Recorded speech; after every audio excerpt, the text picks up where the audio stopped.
Aujourd'hui, je vais vous parler de ma césarienne et pourquoi j'ai dû faire la césarienne. Pour moi, ça n'était absolument pas naturel. C'était pas quelque chose que j'avais envie de faire, contrairement à d'autres mamans qui préfèrent faire la césarienne parce que voilà, elles ont peur des complications qu'elles peuvent avoir en accouchant par voie naturelle. Moi, j'avais confiance en mes bébés, j'avais confiance en mon corps, mais malheureusement, j'ai eu des complications, comme vous avez pu le voir dans l'épisode précédent. Donc, pour tous ceux qui ne l'avaient pas visionné, vous pouvez aller le visionner, où on vous met le lien juste en dessous. Désolée encore pour la musique, elle est un petit peu forte, on s'en est rendu compte juste après, on était épuisé quand on a monté la vidéo, mais c'est une vidéo où vraiment l'émotion est là, c'est une vidéo très simple, très naturelle qu'on a fait pour vous la partager, pour que vous puissiez aussi vivre cet accouchement avec nous. Comme nous sommes dans la période du postpartum, évidemment on va parler de cheveux, parce que souvent avec les hormones, on peut perdre ses cheveux, ça peut être très compliqué, il y a pu avoir une chute d'hormones et ça peut affecter notre belle chevelure capillaire. Luxéol est une marque française que vous retrouvez dans les pharmacies et les parapharmacies partout en France. C'est une marque aussi qui utilise des ingrédients brevetés, des ingrédients naturels, des huiles végétales. C'est des très bonnes composantes. Il y a aussi beaucoup de recherches derrière chaque gamme. Ils ont une spécificité pour chaque type de cheveux également. Donc on a eu la première gamme qu'on a testée que j'ai adorée, c'était la gamme kératine.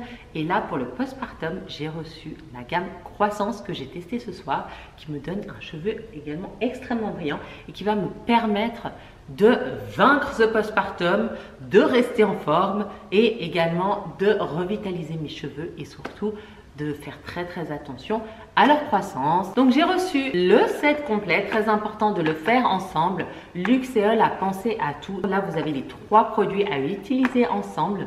Vous avez le shampoing qui est à base de ginseng, de fruits d'alma et d'huile de ricin.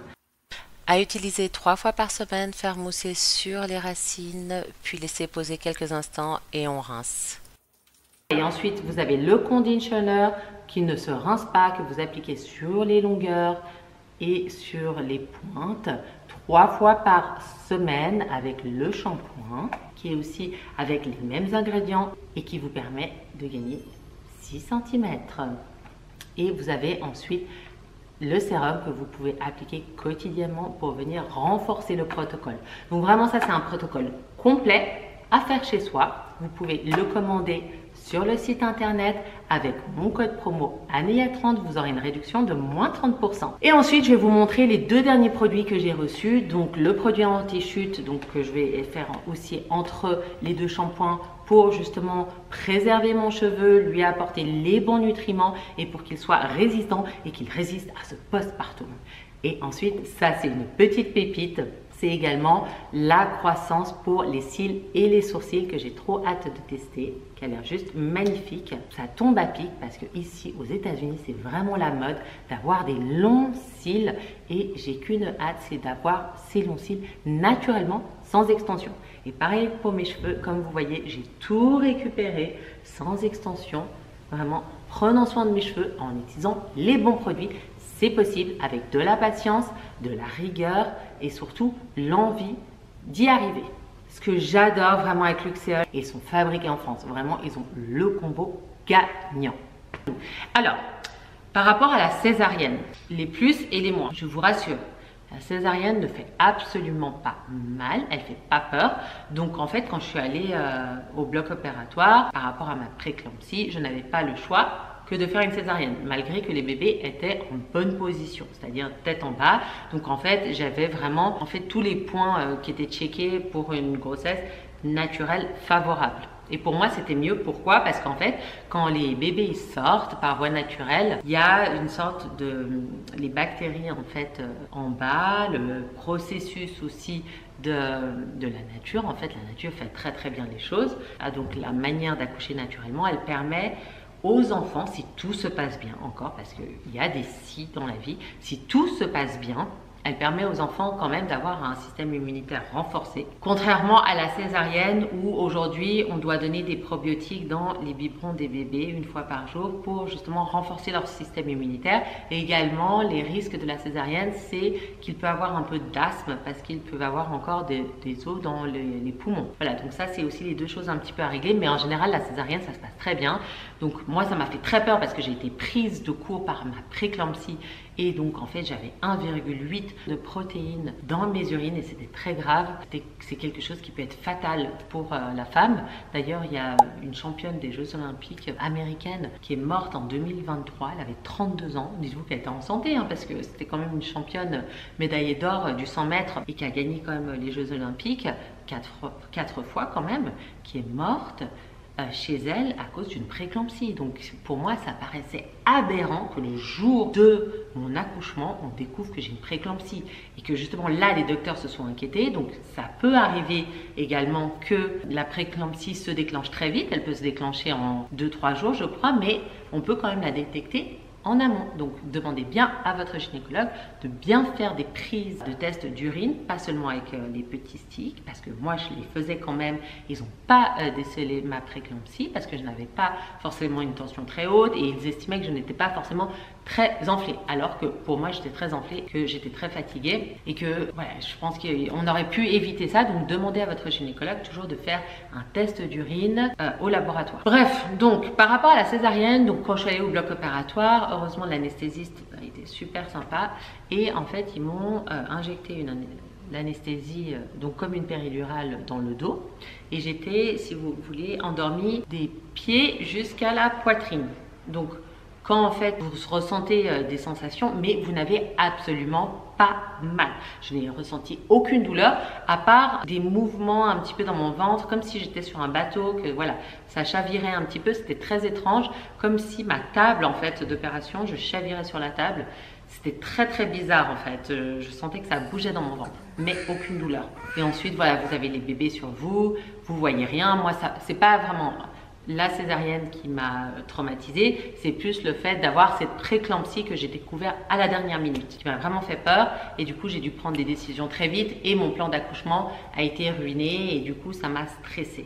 Ma rémission après avoir donné naissance aux jumeaux, donc déjà c'était une grande joie et une bénédiction de savoir que les jumeaux allaient bien parce que souvent avec les préclampsies ils peuvent manquer d'oxygène, mais voilà. Milo et Heidi sont en excellente santé, ils vont bien, donc pour moi c'était le plus important. Cependant, moi j'en ai pris un gros coup, c'est-à-dire que j'avais ma tension qui était hyper haute, extrêmement fatiguée, mal de tête, j'étais sous perfusion de magnésium, j'avais extrêmement peur pour ma vie, je savais même pas encore si j'allais résister à cela et on avait peur parce que en fait on peut faire des convulsions, des crises d'épilepsie encore après l'accouchement, donc il faut vraiment soigner cette préclampsie et le seul moyen de la soigner d'ailleurs c'est d'accoucher et d'enlever le placenta parce qu'en fait la préclampsie c'est vraiment une réaction au placenta que le corps ne supporte pas et il ne supporte pas ce corps étranger en vous et ça crée une énorme fatigue dans le corps qui peut vous amener justement à l'épuisement mortel. Moi c'était vraiment les suites, les complications de cette préclampsie qui ont été extrêmement difficiles, donc j'ai toujours une tension très haute, donc je prends des médicaments pour faire baisser ma tension. Aujourd'hui ma tension c'est régulé, donc j'espère que ça va continuer dans ce sens. Après la rémission, voilà, quand vous arrivez à la maison, vous pouvez aussi avoir une chute de taux d'hormones, donc c'est pour ça que parfois j'étais très triste, je me sentais très seule à la maison parce qu'avec Marlou, on n'avait pas trop de moments ensemble et on donnait tout aux petits, on dort pas beaucoup aussi, c'est un nouveau rythme, on a peur pour les petits, on ne sait pas trop quoi faire, donc heureusement on a sa famille aussi qui nous entoure et c'est aussi très important à l'hôpital d'avoir les sages-femmes aussi qui vous entourent, qui vous expliquent un petit peu les premiers jours comment changer le bébé, comment le nourrir à la poitrine. Voilà, j'ai eu quand même des personnes qui m'ont entourée et ça m'a permis aussi d'évoluer dans cette transition de maman et franchement c'est pas que j'ai lu plein de livres avant ou que j'avais trop organisé la chambre d'enfant. Moi je pense que vraiment il faut pas se prendre la tête, vous avez tout à l'hôpital et vous apprenez sur le tas, c'est le mieux, comme ça vous stressez le moins possible. Ouais, les amis, on était en train de parler et tout parce que je me sentais pas très bien. J'ai beaucoup pleuré parce que là, je reprends le choc un petit peu de ce qui s'est passé par rapport à ma grossesse, le fait que j'aurais pu mourir. Et je me dis, ouais, c'est vraiment une bénédiction que je suis toujours là, mais je suis traumatisée en fait. Et d'un autre côté, je me dis quelle chance j'ai d'avoir été bénie et d'être en vie aujourd'hui, d'avoir des enfants en bonne santé, d'avoir un mari extraordinaire. Et voilà, donc on était en train de parler de ça. Et puis on se dit aussi, le fait qu'on a eu aussi des enfants, c'est assez incroyable parce que ça a réuni toute la famille en fait. Ça a réuni une paix dans la famille, que ça soit avec mon petit frère maintenant qui veut avoir des enfants, qui veut se marier. Donc ça a vraiment montré le chemin.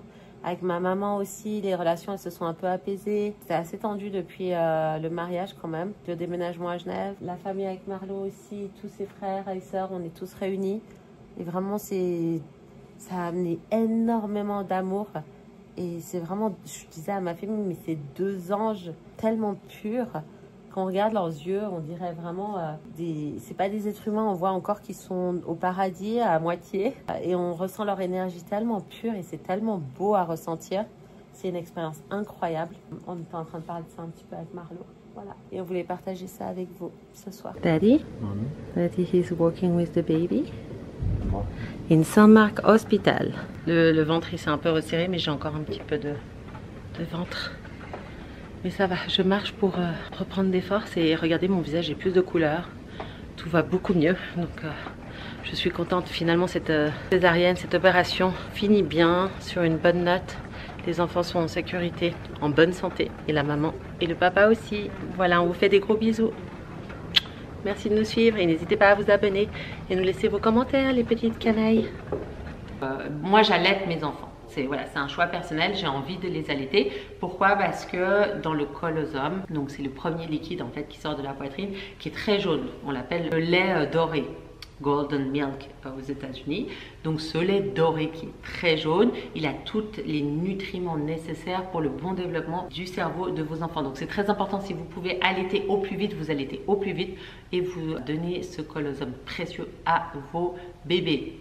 Et ensuite, vous verrez, le lait, il se fluidifie, il devient beaucoup plus blanc petit à petit. Donc, moi, ce que j'ai fait, c'est que j'ai commencé à allaiter comme une malade. D'ailleurs, j'ai reçu aussi des tire-laits autonomes qui sont géniales. Je vous en parlerai dans la vidéo de la semaine prochaine que j'ai testé et retesté. Et au début, je mettais le niveau le plus élevé, ce qu'il ne faut jamais faire. Et en fait, j'ai tellement tiré sur ma poitrine, je les ai tellement allaités, tellement ils étaient là à droite, à gauche, voilà, à prendre tous les nutriments, parce que je me suis dit déjà ils ont fait la césarienne, donc je culpabilise à mort. Je veux leur donner tous les nutriments possibles et inimaginables pour qu'ils soient forts et costauds et qu'ils survivent aux intempéries de la vie. Et en fait, j'en ai pris un coup et j'ai développé une mastite. C'est une infection de la poitrine où justement les canaux se bloquent et ça fait extrêmement mal. Alors ça fait encore plus mal que l'accouchement. Et en fait, un matin, je me réveille et Marlo, il me prend, je lui dis, mais je suis pas bien, on dirait que j'ai la grippe, je sais pas ce que j'ai. Et là, Marlo me prend ma fièvre et j'avais de la fièvre. Et du coup, il a paniqué encore. Il s'est dit, ah non, elle a fait une infection et on savait pas si c'était la césarienne ou la poitrine. Donc, rebelote, on retourne à l'hôpital pour la troisième fois. Parce que la première fois, c'était à cause de ma tension qui était beaucoup trop haute. La deuxième fois, on ne savait pas donc si c'était une infection ou pas. Donc, on reste 4 heures à l'hôpital, on fait tous les tests. Et on nous dit, oui, c'est certainement une mastite. Donc, il faut prendre les antibiotiques pendant 7 jours pour vous soigner. Donc là, ça fait seulement 2 jours que j'ai pris les antibiotiques et c'est déjà parti. Par contre, mon lait, il a beaucoup diminué. Donc, je fais très attention avec les tire-laits. Je les mets au niveau 1, 2 maximum et je les tire beaucoup plus longtemps à plus faible pression pour pas justement développer une surproduction de lait parce que mes laits, ils coulaient à flot en fait. À un moment donné, je surexcitais les glandes et du coup, je m'en sortais plus du tout. Ça devenait épuisant. Donc ça, vraiment, faites très attention. Allez-y doucement mais sûrement. Et ça, c'est une petite pompe manuelle, comme ça que vous pompez. Vous mettez, donc je vais vous expliquer comment on fait. Donc vous mettez votre poitrine ici, là, et puis après avec la ventouse ici, hop, ça va venir tirer le lait. Après, ça reste dans le petit récipient ici. Et puis on met ensuite le biberon dessus, on le tourne. Bon, elle le fera l'infirmière, j'ai pas envie de gâcher cet or maternel. Et vous mettez ici le petit bibi.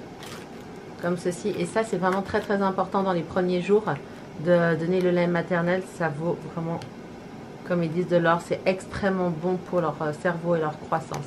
Bravo, ils étaient trop contents que j'ai pu tirer tout ce lait après la césarienne. Et moi aussi d'ailleurs. Cool. Voilà, c'est l'heure de partir. Bah, c'était sympa ce séjour. Moi, j'ai bien aimé en tout cas. Moi, si j'avais pu rester un peu plus, je serais restée parce qu'on mange super bien. On nous cajole toute la journée. J'ai les nurses la nuit pour les enfants. Mais bon, il est l'heure de rentrer à la maison et de commencer cette nouvelle vie. Mais c'était chouette pour une fois que j'aimerais rester à l'hôpital. Il y a Marlo, son lit, il n'était pas très confortable. C'était un petit recliner, mais moi, c'était au top. Au top du top. Bon, allez, on y va. On a vraiment une équipe incroyable. Voilà notre chambre. Au revoir. On est rentré par là, on ne savait pas ce qui allait nous arriver. Et on ressort sain et sauf. Donc ça c'est super, je vais faire un hug à la nurse et puis on rentre à la maison. On est dimanche, on est resté de jeudi à dimanche quand même. Hein. Jeudi à dimanche, jeudi, vendredi, samedi, dimanche. Ouais, 4 jours on est resté à l'hôpital. Voilà les petites canailles, merci pour nous suivre dans nos aventures et on vous fait des gros bisous de toute la famille. On a les enfants là dans le coffre. Allez, on y va, c'est parti pour des nouvelles aventures. Tout le monde est sain et sauf. On va à la maison. À la maison. Allez mon cœur, là il fait froid là, il faut démarrer mon coco. Faut y aller. Moi je tremble, j'ai trop froid. Oh, je suis en petite chemise de nuit. C'est la première fois qu'ils viennent à la maison. Bienvenue. Oh, c'est incroyable. C'est trop d'émotions. La première fois que ci, la première fois que ça. Oh là là, j'aime trop. On y va, vous allez découvrir votre petite chambre. De toute façon, heureusement que les 6 premiers mois, ils dorment avec nous. Parce que je crois qu'on est tellement gaga de ces enfants qu'on ne peut pas les laisser dormir dans une chambre. Et après, on habitera dans notre maison cet été. Allez, maman, elle commence à marcher parce qu'elle est au bout de sa vie. Let's go fast. Alors moi, j'ai toujours la césarienne. Je souffre, chaque pas est une souffrance.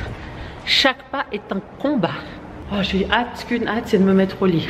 Non mais les césariennes, faut pas rigoler. Hein. La césarienne, c'est intense. Pour le cerveau, pour le corps, c'est costaud. Et encore là, j'ai les antidouleurs, donc je peux marcher. Mais sinon, impossible de me lever. Super. Voilà. Les enfants vont découvrir leur chambre et leur petit nid. On a la maison enfin. Non, c'est vrai que c'est plus agréable d'être à la maison. Oh. Ah non, je suis contente en fait là, avec mon lit, ma vue sur mes montagnes. Je vais pouvoir regarder Netflix tranquille, faire allaiter maintenant la petite, puis après dodo. Première vraie nuit à la maison. Je suis toujours un peu fatiguée, mais qu'est-ce que je suis contente, mais contente d'être chez moi, c'est incroyable. Ça a l'air trop chou. Luxéol, ils nous ont envoyé des fleurs ici. Par contre, chez moi, c'est Bagdad. On est en train de monter là une armoire, des M-Nest de chez Ikea. Les parents de Marlo, ils m'ont fait la surprise, mais chez moi... Il y a un chenil. J'ai jamais vécu dans une maison aussi ecclésiastique, on va dire. Donc ce matin, je vais me faire un bon jus d'orange. Après la césarienne, je suis toujours pas allée à Celle. Donc j'ai espoir que ça va bientôt arriver, que mon système va se remettre en place et que je vais retrouver mon souffle, les petites canailles. On prépare un bon jus d'orange. On fait un bon matin bien vitaminé, on reprend des énergies. Là, je vais me occuper de ma santé, de ma diète, de ma vie et de ma famille. Bonjour les amis, là comme vous voyez, ça n'a pas été une journée très drôle, on est lundi.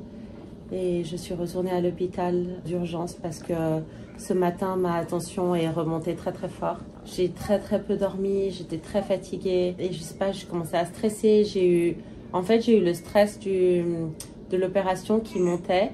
Et je commençais à avoir des réactions excessives par rapport à ce qui s'est passé, à cette situation traumatisante de mon accouchement. Là, j'ai même pas à discuter, on est tout de suite allé à l'hôpital. J'ai essayé de respirer tranquillement et j'ai la maman de Marlo qui m'a amenée à l'hôpital et Marlo, il est resté avec les petits. Et c'est vrai que j'avais une tension qui est restée haute.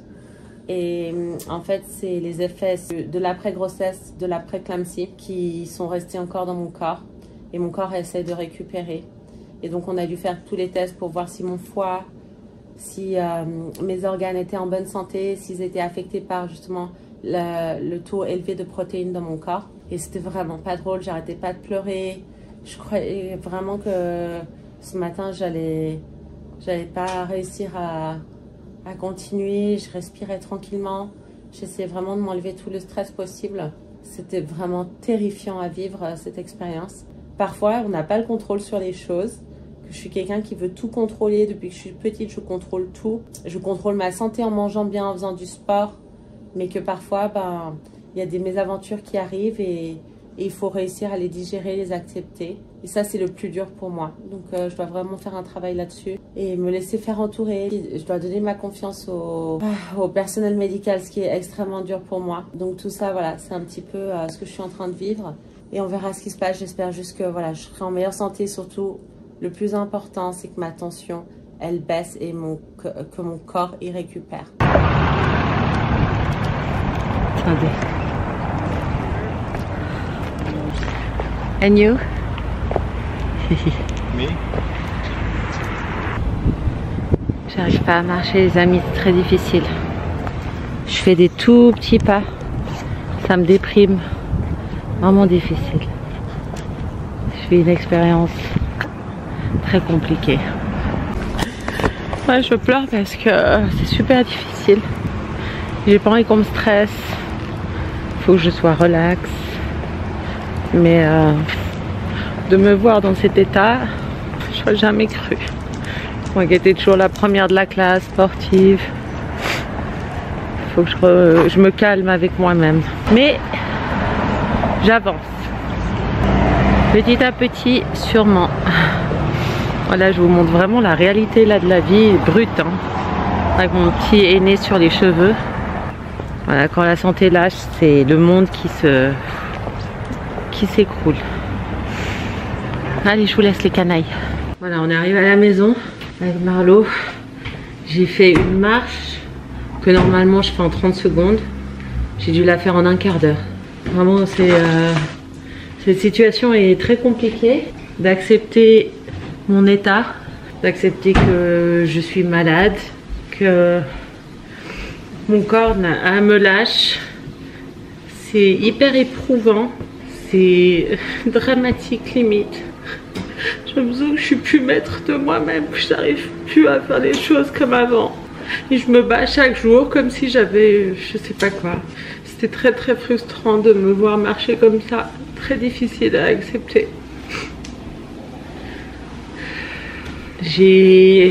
J'arrive pas à respirer, je suis essoufflée. Je pense que j'ai perdu beaucoup de sang, j'étais très très fatiguée. Donc là ça fait une semaine que j'ai accouché. Et voilà, faut que j'accepte et j'espère que ça ira mieux dans quelques semaines. Je vous tiendrai au courant. Voilà. You are an amazing dad. You're an amazing mom. We are amazing parents. Écoutez les amis, là ça va un peu mieux, je me repose, j'accepte le fait que j'ai la prééclampsia. Et surtout j'ai regardé sur internet un peu les célébrités qui avaient eu ces genres de grossesse à risque. Il y a eu Beyoncé, il y a eu Kim Kardashian, il y a eu Mariah Carey. Je l'appelle toujours le papa ours. Trop chaud. Hey.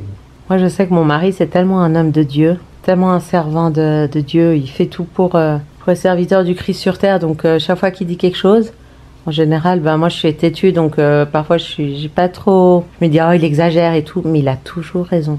En tout cas très très souvent. En fait il est tellement saint que toutes ses révélations, toutes ses pensées sont saines. C'est impressionnant. Oh, j'ai vraiment épousé un homme de Dieu. Je vous jure, ça a changé ma vie. Je suis tellement émue par rapport à ce choix. Je sais pas comment j'ai fait pour se faire ce visage à 180 degrés et reconstruire toute ma vie sur des bases saines avec des gens sains autour de moi. Vous savez, vous devenez l'addition des 5 personnes qui vous entourent. Aujourd'hui, Milo, Heidi et avec Marlo, j'ai 3 anges à la maison et les parents de Marlo. Ça fait 5 anges à la maison. Donc je suis protégée par les cieux. La seule chose qui me manque durant ce postpartum, c'est vraiment que Marlo me manque énormément. Il est à côté de moi, on s'occupe des enfants ensemble, mais qu'est-ce qui me manque? J'ai l'impression qu'il est tellement loin parce que toute notre attention est sur les petits et que parfois j'ai l'impression de ne pas exister pour lui. Et lui pareil, il a l'impression de ne pas exister pour moi. Et il faut vraiment que quand on aura trouvé le rythme avec les petits, qu'on trouve des moments ensemble. Et j'ai trop hâte juste de revoir un rendez-vous avec Marlo en tête-à-tête, un dîner romantique ensemble. Tout cela me manque énormément. Oui, c'est incroyable de pouvoir créer la vie et quand en fait on accouche, qu'on a ses enfants à côté de nous, cette responsabilité, en fait toute la vie change. C'est en fait l'attention, elle n'est plus sur nous, elle est sur eux, sur comment on va les éduquer, comment ils vont se sentir bien. Toutes nos angoisses, nos soucis, ils reviennent sur eux parce qu'on veut avoir le meilleur pour nos enfants. Et ça, c'est extraordinaire. Ça nous enfin, je me rends compte vraiment en ayant Milo et Heidi que j'étais tellement superficielle avant. J'étais une petite teenager, une petite Lolita.